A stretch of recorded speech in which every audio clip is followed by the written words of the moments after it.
2020년 4월 7일 고난주간 새벽 설교입니다. 본문은 마태복음 22장 1절에서 46절까지 말씀입니다. 먼저 성경 본문을 듣도록 하겠습니다. 마태복음 22장.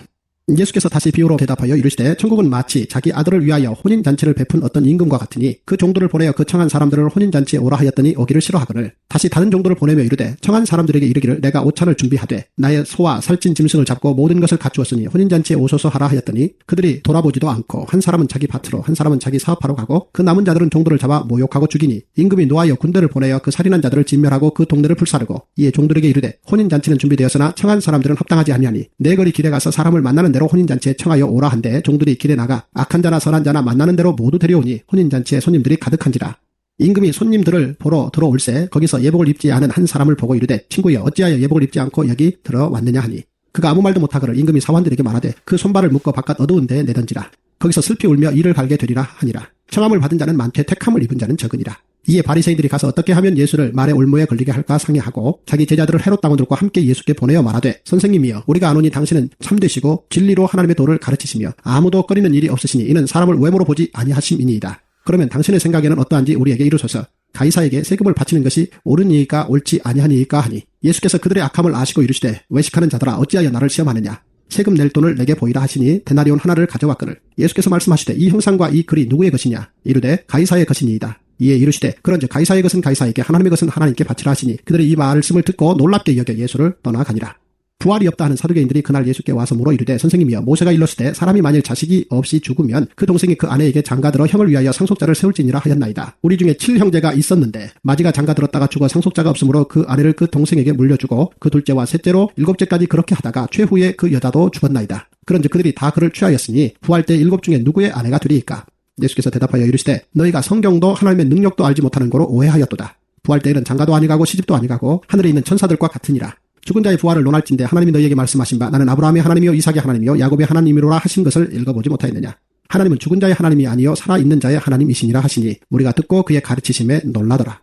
예수께서 사두개인들로 대답할 수 없게 하셨다함을 바리새인들이 듣고 모였는데 그 중에 한 율법사가 예수를 시험하여 묻되 선생님 율법 중에서 어느 계명이 크니이까. 예수께서 이르시되 내 마음을 다하고 목숨을 다하고 뜻을 다하여 주 너의 하나님을 사랑하라 하셨으니 이것이 크고 첫째 되는 계명이요 둘째도 그와 같으니 내 이웃을 내 자신같이 사랑하라 하셨으니 이 두 계명이 온 율법과 선지자의 강령이니라. 바리새인들이 모였을 때 예수께서 그들에게 물으시되 너희는 그리스도에 대하여 어떻게 생각하느냐. 누구의 자손이냐. 대답하되 다윗의 자손이니이다. 이르시되 그러면 다윗이 성령에 감동되어 어찌 그리스도를 주라 칭하여 말하되 주께서 내 주께 이르시되 내가 내 원수를 내 발 아래에 둘 때까지 내 우편에 앉아 있으라 하셨도다 하였느냐. 다윗이 그리스도를 주라 칭하였은즉 어찌 그의 자손이 되겠느냐 하시니 한마디도 능히 대답하는 자가 없고 그날부터 감히 그에게 묻는 자도 없더라. 오늘 본문 말씀은 여러 가지 얘기가 나옵니다. 그래서 먼저 그 혼인잔치의 비유에 관해서 설명을 드리겠습니다. 이 혼인잔치의 비유는요, 바로 그 천국 비유에 관한 말씀이죠. 예수님께서는 이 천국의 비유를 통해서 지금 청함을 받은 사람을 말하고 있습니다. 먼저 청함을 받은 사람들은 이스라엘 백성이겠죠. 하지만 그들은 본문에 나와 있는 대로 그 청함을 받았으나 오기를 싫어하거늘 이렇게 말하고 있습니다. 그래서 주인은 다시 다른 종들을 보내서 청한 사람에게 이르기를 이렇게 말합니다. 내가 오찬을 준비하되 나의 소와 살찐 짐승을 잡고 모든 것을 갖추었으니 혼인잔치에 오소서 하라 하였더니 2번이나 초청을 받은 겁니다. 그런데 5절에 보면 그들이 돌아보지도 않고 한 사람은 자기 밭으로 한 사람은 자기 사업으로 가고 남은 자들은 종들을 잡아 모욕하고 죽이니 결국 하나님의 잔치에 청함을 받았지만 그들은 거기에 오기를 거부하고요. 그리고 남은 사람들은 종들을 잡아서 죽이고 모욕합니다. 그래서 임금은 진노해서 그 살인자들을 진멸하고 그 동네를 불사릅니다. 이것은 하나님의 심판을 말하는 거죠. 그 다음에 이제 종을 다시 불러서 그 혼인잔치가 준비되었으나 청한 사람은 합당치 않다. 그러면서 내 거리에 나가서 만나는 대로 사람들을 청하여라. 그래서 이 혼인잔치를 채우라라고 말씀합니다. 그래서 종들은 나가서 이제 그 혼인잔치에 참여할 손님들을 초청합니다. 그때 이제 이 잔치에 참여한 사람들을 보기 위해서 임금이 손님을 맞으러 나갑니다. 그때 한 사람을 발견하게 되죠. 바로 예복을 입지 않은 사람입니다. 그리고 임금이 묻습니다. 친구여 어찌하여 예복을 입지 않고 여기 들어왔느냐 하니 그가 아무 말도 못하거늘. 그러면서 13절에 임금이 사원에게 말해서 그의 손발을 묶어서 바깥 어두운 데 내어 던지라. 그가 거기서 슬피 울며 이를 갈게 되리라 하니라. 그러면서 14절에 청함을 받은 자는 많되 택함을 입은 자는 적으니라. 이렇게 말씀하고 있습니다. 이 이야기는요, 조금 우리에게 어려운 것처럼 느껴질 수 있습니다. 왜냐하면 그 두 번째로 그 손님을 초청할 때 길에 나가서, 그러니까 지금으로 말하면 이 시장통, 사거리, 사람이 붐비는 곳, 거기에 가서 사람들 다 불러온 겁니다. 그런 사람들이 초청을 받았기 때문에 예복을 입지 않는 것은 어쩌면 당연하게 보일 것입니다. 그런데 이 본문을 이해할 때 이 당시의 풍습을 이해하면 조금 도움이 됩니다.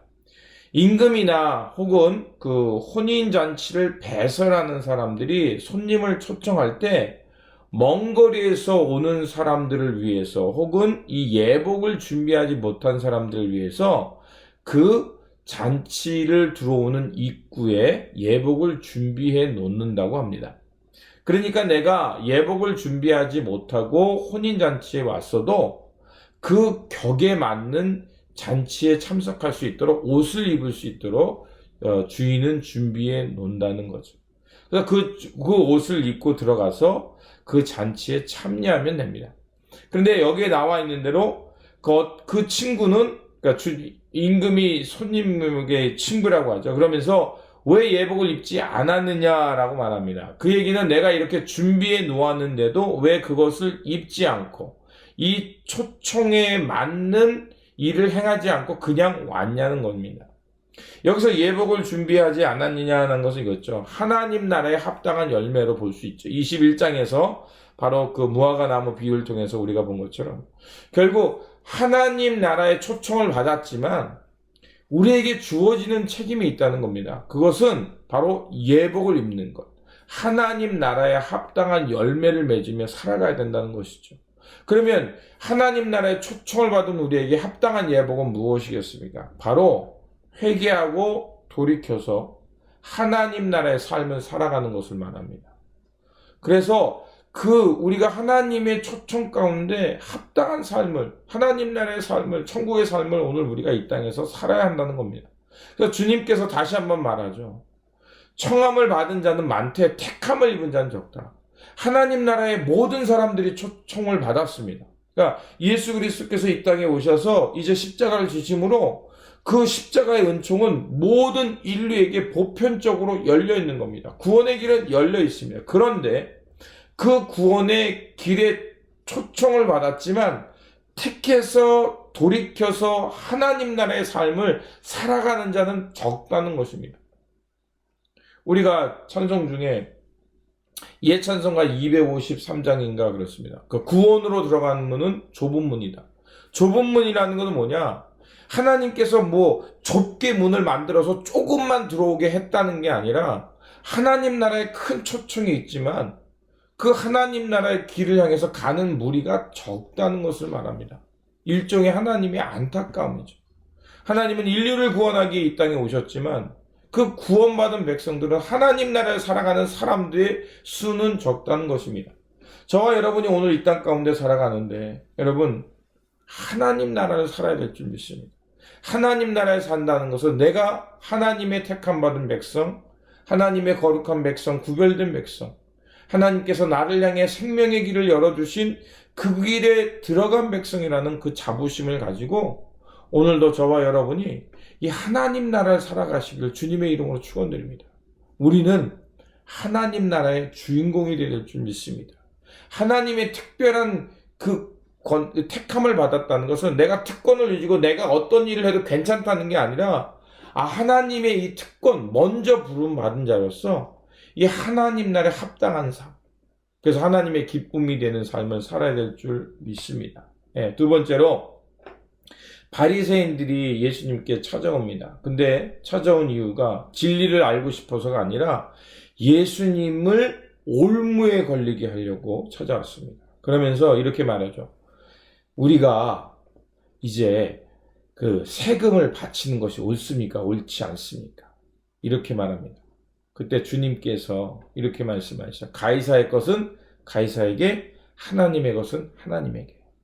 이 얘기를 뭐 제가 새벽이니까 길게 할 수 없지만 이 얘기는 뭐냐면요. 우리가 하나님을 믿는다고 해서 세상의 법, 시민법을 무시하고 살아도 되냐? 아니라는 거. 우리가 하나님의 백성이기 때문에 하나님을 향해 살아가는 삶 속에서 우리가 마땅히 해야 할 일, 도덕적인 일, 윤리적인 일도 같이 감당해야 한다는 겁니다. 예수를 믿는다고 내가 하나님을 향해 일을 한다고 해서 무시하고 폭력을 자기가 쓰는 폭력을 정당화하거나 내가 폭언을 해도 괜찮고 나는 하나님의 일을 하니까 나는 이렇게 해도 괜찮다 이런 게 아니라는 거예요. 결국 하나님의 것은 하나님께 드리고 우리가 하나님 앞에 예배하는 삶 속에서 우리가 마땅히 감당해 세상의 도덕법이나 윤리나 시민법에 대해서 철저하게 지키며 살라는 것입니다. 그리고 이제 사두개인들이 부활에 대해서 논쟁을 합니다. 예수님께 나와서 형사 취수의 문제를 가지고서 다루는 거죠. 근데 이들은 지금 부활의 의미를 모르고 있는 거예요. 부활이라는 것은 뭡니까? 우리가 살아가는 그 라이프 스팸을 연장하는 게 아니라 하나님의 생명 가운데 사는 게 부활입니다. 하나님과 우리가 죄로 인해서 단절됐죠. 우리는 하나님의 통치와 하나님의 역사를 살아갈 수 있는 능력이 우리 안에 없습니다. 그런데 주님께서 이 죄의 문제, 하나님과 우리 사이에 단절됐던 이 죄의 문제를 십자가의 보혈로 해결해 주셔서 길이 열린 겁니다. 이제 우리는요, 이 땅에서 이 삶을 살지만 이 삶의 시간은요, 하나님의 영원성에 잇대어 살아가는 겁니다. 그러니까 우리가 지금 이 하루하루를 살지만 이 하루하루 삶이 하나님과 동떨어져 사는 삶이 아니라 이제는 예수 그리스도의 십자가의 공로를 힘입어서 하나님과 우리가 화평을 이루었기 때문에 하나님의 시간을 사는 거예요. 그래서 우리는 이렇게 시간을 두 가지로 얘기하죠. 크로노스와 카이로스. 크로노스는 우리가 1년, 2년, 3년, 4년 이거지만 카이로스는 뭡니까? 내가 순간을 살아도 이 순간이 하나님의 영원 가운데 사는 겁니다. 그렇기 때문에 삶의 질적인 것을 얘기하는 거죠. 근데 지금 사두개인들은 부활을 믿는다 안 믿는다 믿지 않고 있습니다. 그 얘기는 그들에게 있어 하나님의 카이로스를 인정하지 않는, 하나님과의 생명 속에 살아가는 삶을 인정하지 않는 거죠. 그렇기 때문에 그들에게 중요한 거는 현세 중심입니다. 현세에서 성공하고 권력 잡고 부자 되고 더 많은 권세 누리는 거. 그래서 주님께 그런 질문을 한 거죠. 근데 주님께서 뭐라고 말합니까? 하나님의 부활 때는요, 장가도 가지 아니하고 시집도 가지 아니하고 하늘에 있는 천사들과 같다. 이거는요, 하나님의 생명이라는 것은 오늘 우리 이 땅의 삶의 연장선이 아니라 하나님의 영원한 세계에 잇대어 살아감을 통해서 우리가 알고 있는 이상의 생. 그러니까 또 다른 차원의 삶을 얘기합니다. 예를 들어서 우리가 어떤 사람과 살아갈 때 삶의 두께를 느낄 때가 있어요. 잠깐 누군가를 만났지만 그 사람의 말, 행동, 몸짓이 그 사람과 더 이상 만날 수 없어도 우리 기억 속에, 우리 생 속에 남아서 그 사람이 마치 내 옆에 있는 것처럼 여전히 나를 지켜주고 지지하는 것 같은 이런 감동이나 감격이나 이런 느낌을 가지고 살 수가 있어요. 그러면 그것을 우리가 말하는 크로노스로 그걸 설명할 수 있을까요? 설명할 수 없어요. 기도할 때 하나님과 내가 묵상하고 하나님 앞에 깊이 들어가서 나의 마음을 하나님 앞에 아뢰는데 기도하고 났더니 내 마음이 뜨겁고 감사하고 평안이 있어. 자, 이거를 내가 기도하는 시간은 10분일 수 있고 20분일 수 있지만 그런데 그 10분과 20분을 하나님의 감동의 시간으로 카운트한다면 그거는요 10분 했지만 내 일평생을 붙잡을 수 있는 시간이 될 수도 있습니다. 그게 바로 하나님의 카이로스의 삶이에요. 부활이라는 것은요 오늘 우리가 얼마나 더 오래 사냐가 중요한 게 아니라 하나님의 이 카이로스, 하나님께서 주시는 감동의 시간을 살아가는 것인 줄 믿습니다. 하나님이 나를 얼마나 사랑하시는가. 내가 이런 어려운 현실 속에서도 또 이런 코로나 바이러스로 우리가 지금 만날 수도 없고 함께 우리가 일상 속에서 만나서 교제하고 식사도 같이 하고 예배할 수 이런 것들은 없지만 그러나 하나님 속에서 우리가 교통하는 이 시간은 어느 때보다도 깊이 있는 시간이 될 줄 믿습니다. 여러분, 이 하나님의 시간을 살아야 될 줄 믿습니다. 그래서 그 얘기를 하는 거예요. 그래서 주님께서 다시 한번 얘기합니다. 나는 아브라함의 하나님의, 이삭의 하나님의, 야곱의 하나님이로다 하신 것을 읽어보지 못하느냐. 하나님은 죽은 자의 하나님이 아니요 살아있는 자의 하나님이시다. 결국 하나님은 우리가 살아가는 이 역사 속에도 함께 하시는 줄 믿습니다. 오늘 우리가 이 바이러스라는 것 때문에 사람들이 패닉에 빠져 있고 생명과 죽음이라는 거의 문제 속에 우리가 무서워하고 있지만 이 속에 오셔서서 하나님께서 우리의 생명을 지키시고 우리를 위로하시고 그래서 이 어려움을 이겨낼 수 있는 힘을 주시는 그 역사의 하나님인 줄 믿습니다. 여러분, 이런 삶을 살아가야 될 줄 믿습니다. 그리고 우리가 잘 아는 주님께서 대계명, 하나님 사랑, 이웃 사랑입니다. 하나님 사랑, 이웃 사랑은 뭐냐? 하나님을 사랑하는 그 마음이 이웃들에게 전달돼야 될 줄 믿습니다. 우리가 의사다가 아니고 간호사가 아니기 때문에 그 병마와 싸우는 사람들에게 어떻게 다가가서 도울 수는 없어요. 그런데 우리가 할 수 있는 게 있습니다. 하나님의 마음으로 그들을 위해 기도할 수 있는 줄 믿습니다. 그들에게 하나님 그들의 손길을 통해서 사람의 생명을 달려라고 기도할 수 있는 줄 믿습니다. 그들을 위해서 기도하는 사람들이 되시길 다시 한번 주님의 이름으로 축원드립니다. 그리고 마지막으로 이제 그리스도가 누구의 자손이냐? 자, 이 사람들에게 있어서는 뭡니까? 하나님 메시아가 다윗의 혈통이 중요한 거예요. 그러니까 메시아가 다윗의 혈통, 가문을 통해서 나와야 된다고 생각한 거예요. 근데 주님이 말씀하는 게 뭡니까? 다윗이 어떻게 그리스도를 주라고 칭할 수 있었느냐? 이 얘기는 뭡니까? 메시아는 혈통이 아니라 오늘 하나님의 아들로서 너희 가운데 임하는 그 예수 그리스도를 통해서 그분을 통해서 하나님의 나라가 이루어지고 하나님의 구원이 임한다는 것입니다. 그러므로 우리 사랑하는 성도 여러분, 어리석은 종것처럼 사람이 아닙니다. 바로 십자가를 지시고 기꺼이 하나님의 구원의 역사를 이용해서 스스로 십자가의 길을 택하셔서 십자가에 돌아가시고 그리고 피 흘리시고 3일 만에 부활하신 그 예수 그리스도, 그분의 십자가의 공로와 그 십자가의 사랑을 통해서 우리가 하나님 의에 일어나는 줄 믿습니다. 거기에는 우리가 할 수 있는 거 아무것도 없습니다. 그러면 우리가 하나님의 십자가의 공로로 구원을 받았다면 어떻게 살아야겠습니까?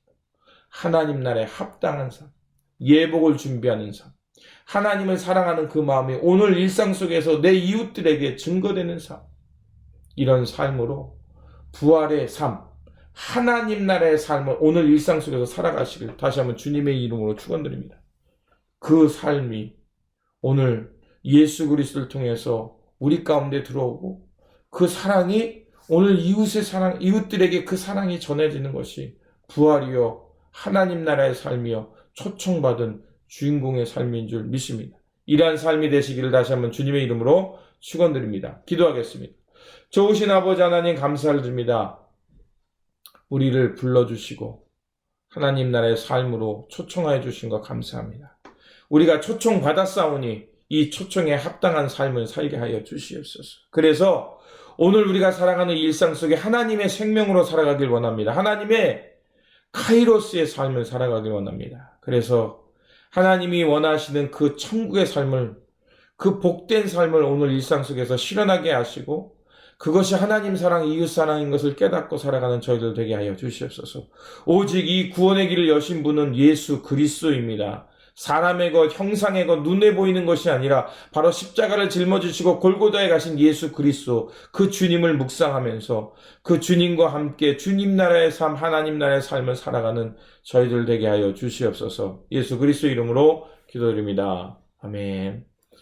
오늘도 이 하루를 살아가는 여러분 가운데 다시 한번 주님의 인도하심과 평안이 함께 하시길 바라고, 그리고 이 어려움 중에도 함께 하시는 그 하나님의 그 부활의 생명의 삶이 함께하는 줄 믿습니다. 이 믿음으로 살아가시는 오늘 한날이 되시기를 다시 한번 주님의 이름으로 축원드립니다.